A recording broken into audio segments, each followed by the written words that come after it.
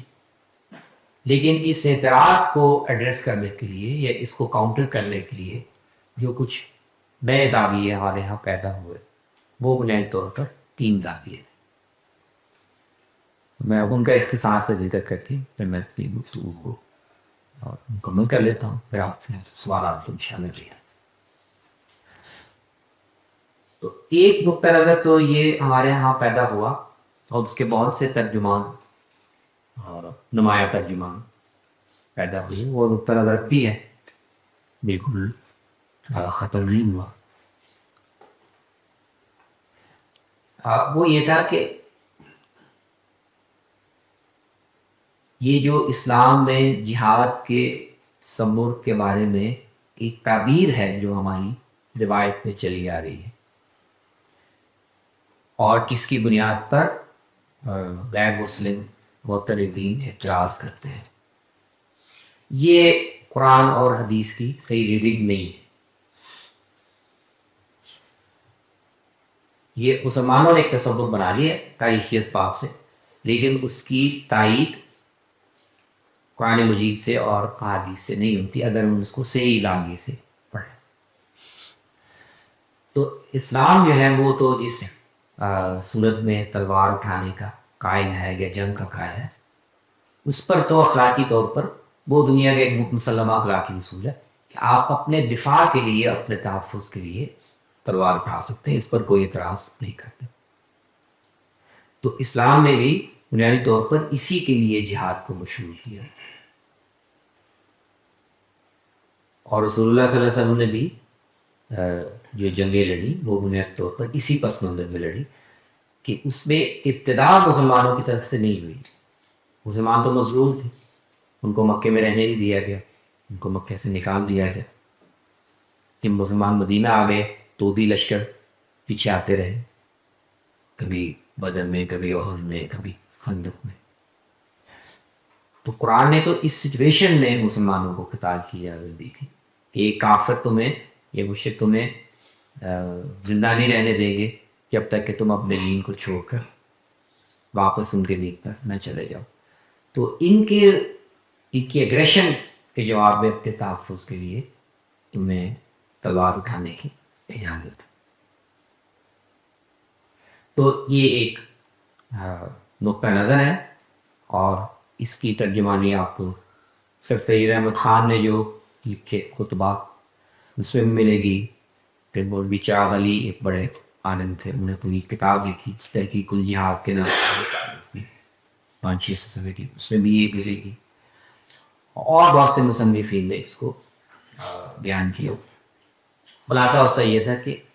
اسلام صرف دفاع اور تحفظ کے لیے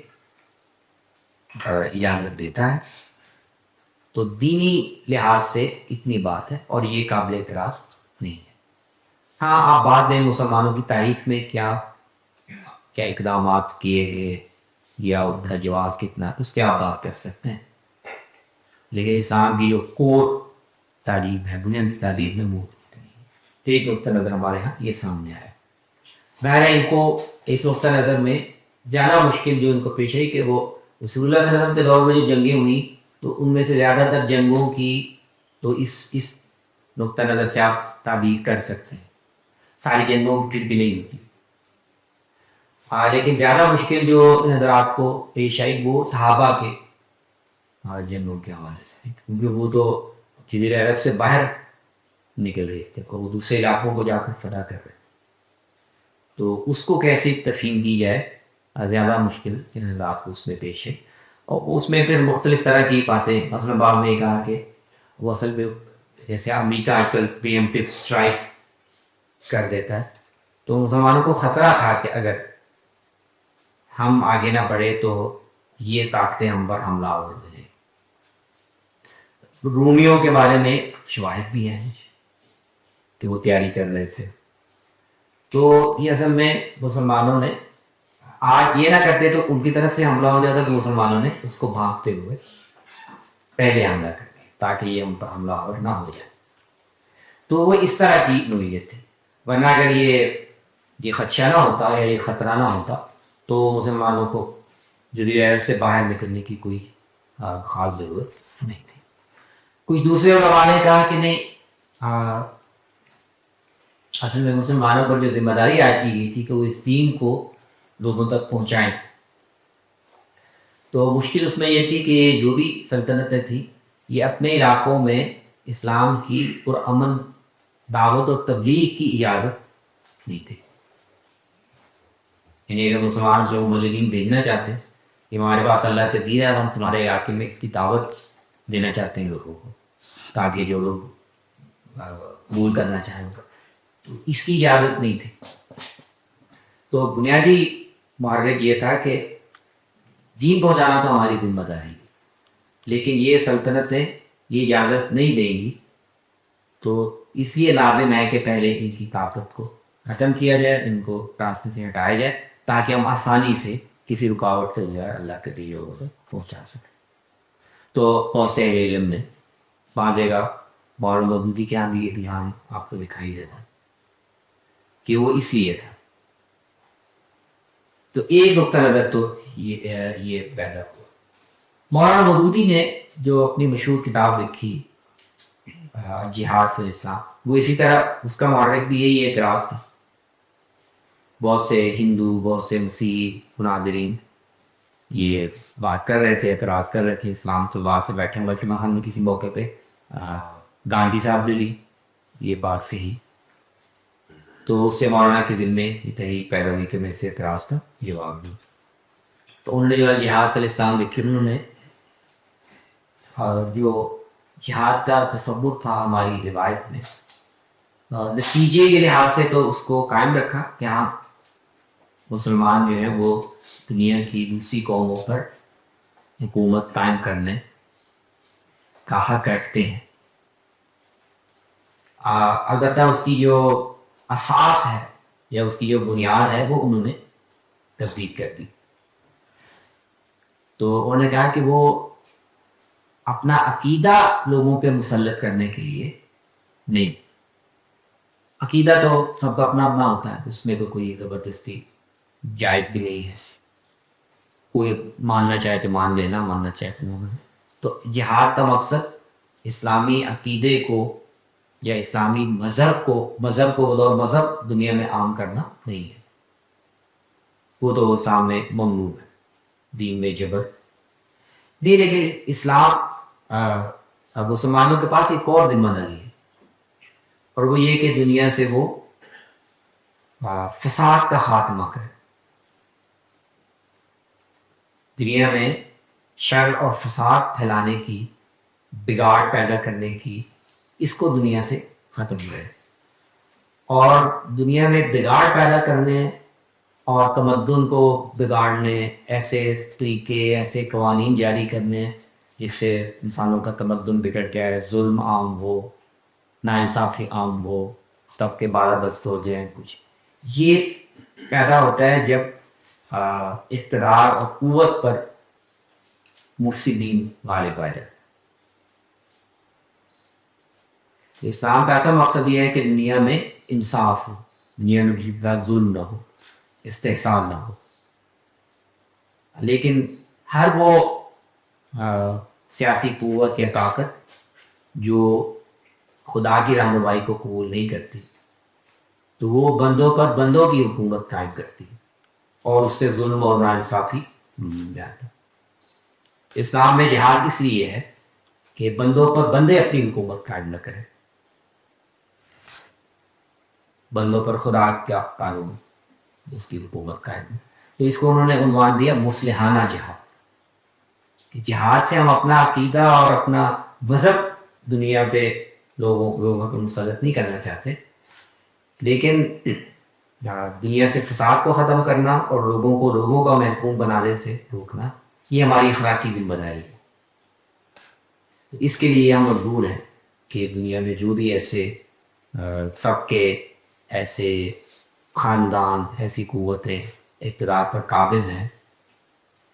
جس سے ظلم و استحصال ہے، ان کو ختم کر دیں تاکہ عدل و انصاف کا انتظام دنیا میں قائم ہو جائے. تو مولانا نے تھوڑی سی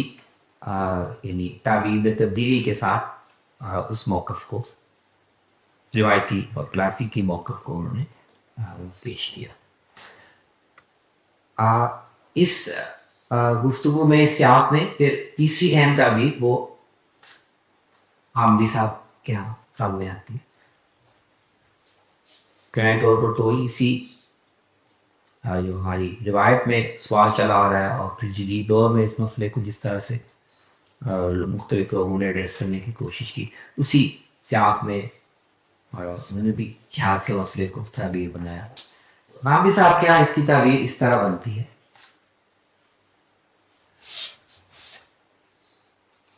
اور اس کو ہم یوں دیکھ سکتے ہیں کہ وہ رسول اللہ صلی اللہ علیہ وسلم اور آپ پر ایمان لانے والی جو صحابہ کی جماعت تھی وہ ان کی ایک خصوصی حیثیت اور ان کو دی گئی ایک خاص ذمہ داری کے ساتھ جوڑ دیتے. تو ایک لحاظ سے آپ کہہ سکتے ہیں کہ جس زاویے سے یا جس جگہ سے صحابہ اس معاملے کو دیکھ رہے تھے کہ ہمارے اندر اللہ کے حسن کی بعثت ہوئی ہے, ہمیں ایک ذمہ داری دی گئی ہے, اس کے ساتھ ہمیں زمین پہ اقتدار بھی دیا گیا ہے. تو غامدی صاحب کی تعبیر وہ بعد میں ہماری فقہی روایت میں اس کی جو اس عمل کی توسیع ہوئی ہے یا اس کے عمومی تصور کی شکل دی گئی ہے. اس سے پیچھے جا کر وہ اس ابتدائی مرحلے میں جس طرح سے اس عمل کو دیکھا جا رہا تھا اس کو پھر وہ اس کا ایک فریم ورک بناتے ہیں اور 2-3 تصورات یا اصطلاحات آپ کہہ لیں ان کے حوالے سے یا ان کے دائرے میں رہتے ہیں اس کی تفصیل کی کوشش کرتے ہیں. تو غامدی صاحب اس کو ان کے یہاں جو اس کی تعبیر ہے وہ یہ ہے کہ یہ سارا کچھ جو عمل ہوا تو اس کا یہ اللہ تعالیٰ کے قانون رسالت کے تحت. تو رسول ایک خاص منصب ہوتا ہے اللہ کے بھیجے ہوئے لوگوں میں جس کی خاص ذمہ داریاں ہوتی ہیں اور جس پر ایمان لانے یا نہ لانے کے کچھ خاص نتائج ہیں جو اس دنیا میں ہی مرتب ہو جایا کرتے ہیں. تو نبی صلی اللہ علیہ وسلم اصل میں اللہ کے رسول ہیں. تو آپ پر ایمان لانے یا نہ لانے کے کچھ نتائج تھے جو اللہ کے قانون کے تحت لازماً مرتب ہوں گے. اس کو قیامت پر تک مؤخر نہیں کیا گیا. اس قانون رسالت کے تحت یہ لازم تھا کہ آپ کی بعثت اس قوم میں ہوئی اور ان کو آپ نے ان پر حق واضح کر رہے کہ جو بھی مختلف فراہم تھے اللہ تعالیٰ کی رہنمائی میں جائیں میں وہ مکمل ہوئے. تو وہ سارے مراحل مکمل ہونے کے بعد یہ ناگزیر تھا کہ وہ یا تو رسول اللہ صلی اللہ علیہ وسلم پر ایمان لائیں, آپ کی دعوت کو قبول کریں, اور اگر نہ لائیں تو اس پر ایک نتیجہ مرتب ہوگا. تو وہ نتیجہ بہت سے رسولوں میں پچھلے رسولوں میں کسی آسمانی عذاب یا کسی ہلاکت کی صورت میں مرتب ہوتا تھا. لیکن بعض رسولوں کی اس کا ظہور اس شکل میں ہوا کہ اگر پیغمبر کو نہ ماننے والے, اس کا انکار کرنے والی قومیں, ان پر جنگ کی صورت میں یا قتال کی صورت میں ایک عذاب مسلط کیا جائے. تو رسول اللہ صلی اللہ علیہ وسلم نے جب یہ عمل مکمل کر دیا, حجت تمام کرنے کا, دعوت اور انذار اور ہجرت کے سارے مراحل مکمل ہو گئے, تو جو آپ کے براہ راست مخاطب قوم تھی اس کے لیے پھر اللہ کے اس قانون کے مطابق کوئی گنجائش نہیں تھی کہ وہ ایمان لانے یا نہ لانے میں سے انتخاب کرے. اس کے لیے لازم تھا کہ وہ ایمان کرے, اور نہ کرے تو پھر مسلمانوں کو اختیار دیا گیا کہ وہ ان کو اپنی تلواروں سے جانے نصیب کرے.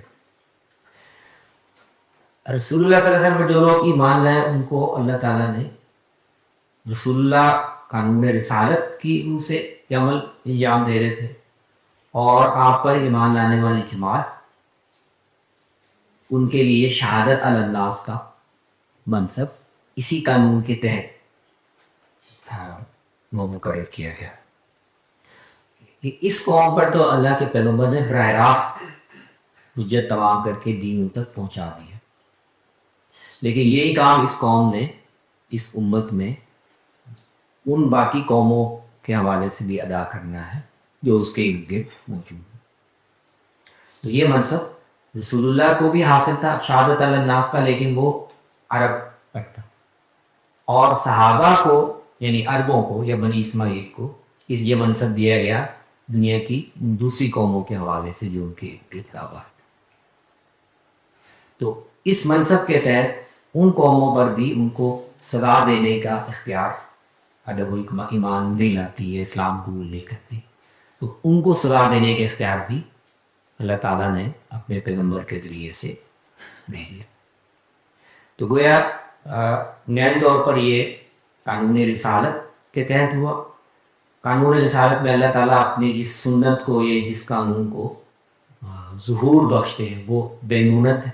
بینونت کا مطلب یہ ہے کہ جانتے بوجھتے یا حق واضح ہونے کے بعد جو لوگ حق کو قبول نہ کریں،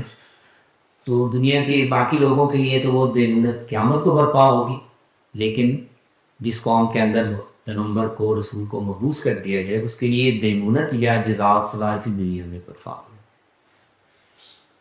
تو رسول اللہ صلی اللہ علیہ وسلم نے بنی اسماعیل پر یا عرب کی قوم پر اس پر اتمام حجت کے بعد دینونت کا ظہور وہ آپ کے ذریعے سے ہوا، اور جب بنی اسماعیل نے یہ ذمہ داری قبول کر لی، ایمان لے آئے، تو ان کو اسی منصب پر فائز کرتے ہوئے یہ ذمہ داری دنیا کی دوسری قوموں کے حوالے سے دی گئی، اور اسی طرح ان کو بھی اختیار دیا گیا کہ ان کے سامنے جب تم یہ دعوت پیش کرو اور وہ ایمان نہ لائیں، اس سے انکار کا فیصلہ کریں، تو تم ان کو بھی سزا دے سکتے ہو۔ سزا کی نوعیت مختلف ہے کہ جو رسول اللہ کے براہ راست مخاطب تھے، اور ان کی جو دینی انحراف کی نوعیت ہے وہ بھی مختلف تھی، وہ شرک میں مبتلا تھے۔ ان کے لیے تو سزا یہ تھی کہ وہ اسلام قبول نہیں کرتے، ایمان نہیں لاتے، تو پھر زندہ نہیں رہ سکتے۔ لیکن ان کے علاوہ جو باقی قومیں ہیں ان کے لیے سزا کی نوعیت جس سے مختلف تھی، وہ کم سنگین تھے۔ وہ یہ تھا کہ ان کو پھر ان کی آزادی یا ان کی جو حکومت ہے وہ سلب ہو جائے گی، وہ اب حکومت اور اقتدار میں نہیں رہ سکتے۔ وہ اپنے مذہب پر قائم رہ سکتے ہیں، لیکن اس کے لیے انہیں اسلام کی اور مسلمانوں کی جو سیاسی بالادستی ہے یہ قبول کرنی پڑے گی، اپنے اقتدار سے محروم ہونا پڑے گا۔ تو خامدی صاحب کے نقطہ نظر سے اس طرح سے یہ عمل ہوا۔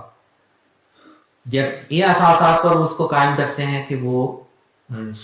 قانون رسالت کے تحت ہوا تھا، اللہ تعالیٰ کی دی ہوئی ذمہ داری کے تحت ہوا تھا،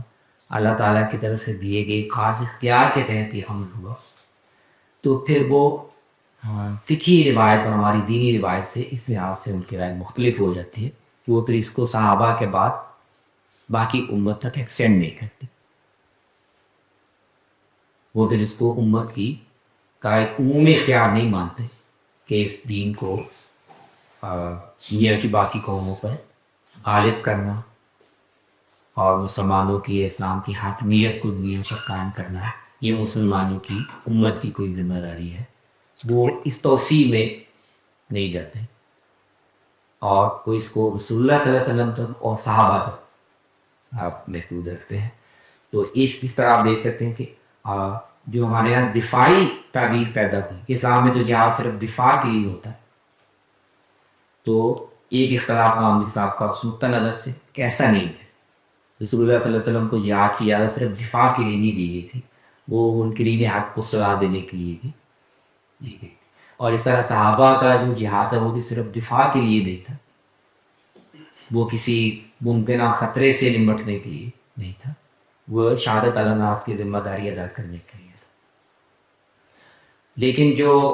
ہماری روایت میں تعبیر ہے یا مولانا مودودی نے جب اس کو ایک شکل دی، تو دوسرا اختلاف عامر صاحب کو اس سے بنے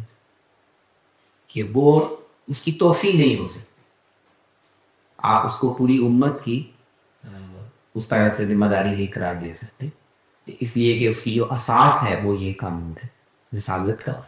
اور شہادت علی الناس کو جو منصب صحابہ کو دیا گیا، اس کے تحت ان کو باقاعدہ اختیار دیا گیا کہ آپ یہ سارے علاقے فتح کر سکتے اور ان قوموں کو آپ سزا دے سکتے. تو اس کے بعد باقی امت اس کی ذمہ داری اور اس کا اختیار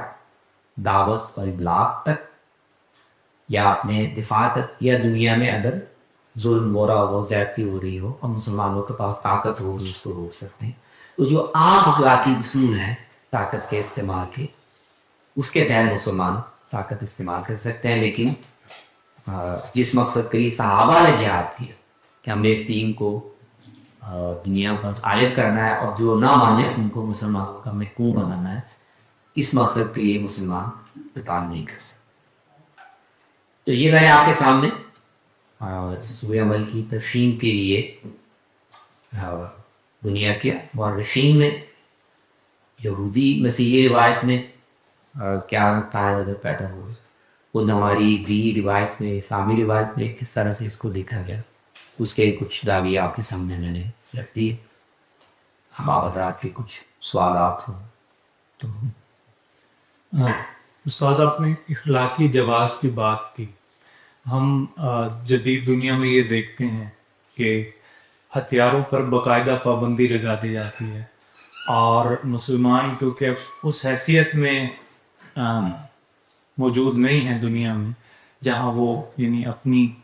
اس طرح سے منمانی کر سکتے تھے. کچھ چارٹرز انہوں نے سائن کیے ہوئے ہیں یا کچھ اس طرح کی انٹرنیشنل پابندیوں میں اب آگے ہیں. تو پھر وہ جو قوم نے تیار رہنا تھا ایک باقاعدہ جنگ کے لیے یا اپنی حفاظت کے لیے, اس پر تو اب ایک طرح سے نا انہوں نے اپنے ہاتھ سے ہی پابندی لگا لی ہے. تو آپ اس کو کس طرح سے دیکھتے ہیں؟ اگر تو بحیثیت قوم ہم نے جہاد کے لیے علم اٹھانا ہے, اس کے لیے ہم نے تیاری بھی کرنی ہے. تیاری گھوڑوں اور تلواروں سے تو نہیں کرنی, اس کے لیے ہمیں باقاعدہ کچھ ہتھیار اور اس طرح کی چیزیں بنانی پڑیں گی جو دنیا کے معیار کے مطابق ہوں. تو یہ جو نیوکلیئر ہتھیاروں پر پابندی ہے جس پر ہم نے گزشتہ دنوں یہ پورا کھیل بھی دیکھا کہ ایران کے اوپر باقاعدہ بمباری بھی کی گئی اور انہوں نے بھی بدلے میں کچھ اپنا جو ان سے بن پڑا وہ, اس کو آپ کس طرح سے دیکھتے ہیں؟ جہاد کے جو ہمیں بحیثیت عام تعلیمات ملی ہیں اس کے پیش نظر. اس پہ دیکھیں میرے خیال میں تو بنیادی بات یہ کہ مسلمان کس قسم کی طاقت حاصل کر سکتے ہیں اور نہیں کر سکتے. تو یہ اگر ہم نے کوئی باقاعدہ دستخط کیے ہوئے ہیں یا کئی ملکوں میں نہیں بھی کیے لیکن ان کو بھی اجازت نہیں, یہ کوئی ہمارا اپنے اختیار سے کیا ہوا فیصلہ تو نہیں. یہ تو ایک طرح سے اس کو دنیا کا غالب نظام ہے یا جن قوتوں کا اس کو دنیا پہ غلبہ ہے انہوں نے امپوز کیا. آج اگر فرض کریں وہ دباؤ ہٹ جائے تو دنیا کی ہر قوم چاہے گی کہ ہم اپنے تحفظ کے لیے اپنے دفاع کے لیے اب صلاحیت پیدا کریں. یہ تو مسلمانوں نے اپنے اختیار سے یا کسی معاہدے کے تحت نہیں کیا ہو, یا چلے دنیا کی ساری قومیں مل کر یہ معاہدہ کر لیں کہ ہم اس طرح کے خیال نہیں بنایا کریں گے, تو اس کا بھی ایک اخلاقی وزن بنتا ہے. پھر مسلمان بھی پابند ہوں. اس وقت جو صورتحال ہے وہ تو کوئی کسی اخلاقی اصول سے پیدا ہونے والی نہیں. وہ جیسے ہے کہ ہم یہ طاقت اپنے پاس رکھیں گے لیکن آپ نے نہیں حاصل کرنی. تو میری زبردستی اور جبر وہ اس سے مسلمانوں کو نکلنے کے لیے جو بھی اسٹریٹجی ہو, جو بھی حکمت عملی ہو, وہ اختیار کرنی چاہیے. وہ کوئی بائی چوائس اپنے اوپر آیت کی کوئی پابندی نہیں ہے, اور اس کے پیچھے یہ جو فرق ہے کہ یہ ہم رکھ سکتے ہیں آپ نہیں رکھ سکتے, اس کے پیچھے کوئی اخلاقی یہ بات بھی نہیں. استاد موجودہ حالات میں تو مولانا مودودی کی تعبیر بھی جو ہے وہ تھوڑی پرانی ہو گئی. جو اس وقت جنگیں چل رہی ہیں اس پہ یہ سارے جو ہماری تھیوریز ہیں جہاں کی جو آپ نے بھی بیان کی, ایک ٹریڈیشنل نیریٹو ہے, اس کے بعد ماڈرن نیریٹو ہے اور درمیان کا بھی ایک نیریٹو ہے. تو موجودہ حالات میں کون سے ممالک کن کن نیریٹوز پر کھڑے ہیں اور ان نیریٹیوز کے کیا نتائج نکل سکتے ہیں؟